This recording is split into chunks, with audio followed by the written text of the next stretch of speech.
and the All Indiana Podcast Network. This is the News 8 Daily 8 Podcast, a Wish TV News 8 update.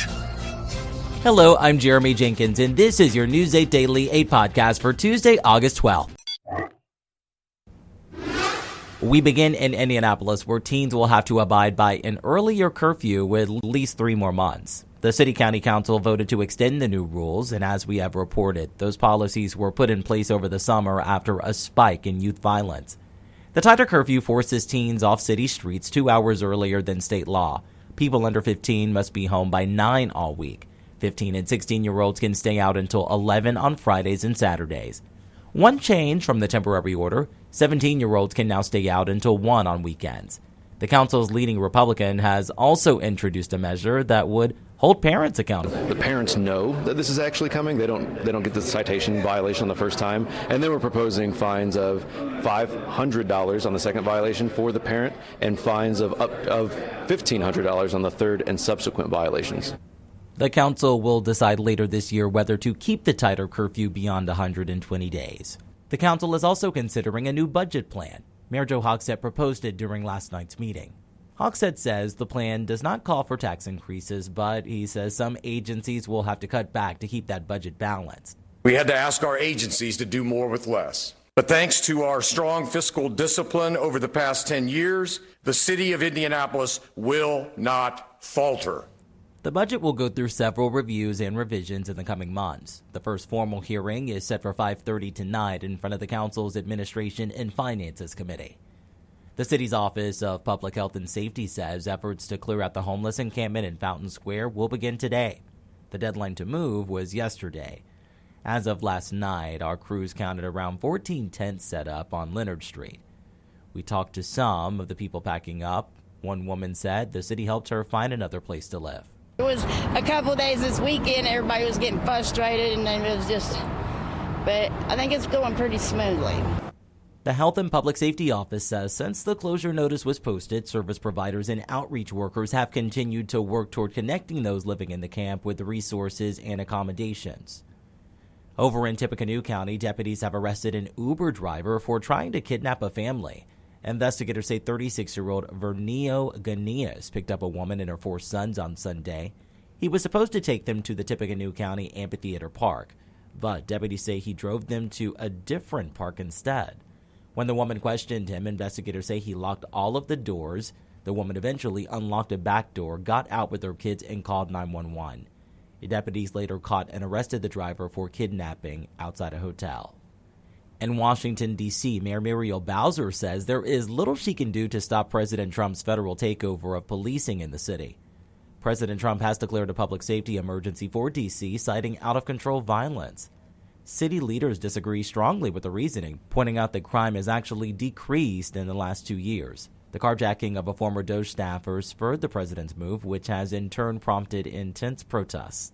No president should be waking up in the morning trying to snap their fingers and take over our city. The federal takeover can only last 30 days unless Congress extends it. Let's talk sports. The Fever says Caitlin Clark will again be on the sidelines when the Fever host the Dallas Wings tonight. Coach Stephanie White says Clark is still not practicing with the team and there's no timetable for her return.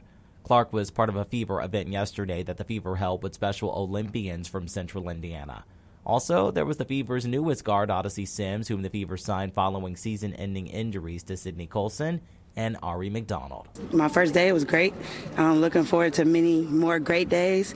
And like I said, just enjoying this. The Fever take on the Wings at Gainbridge Fieldhouse tonight at 7:30.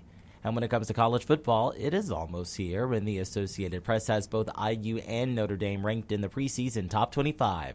Notre Dame comes in at number 6. They kick off their season August 31st in Florida against Miami. The Hoosiers are ranked number 20.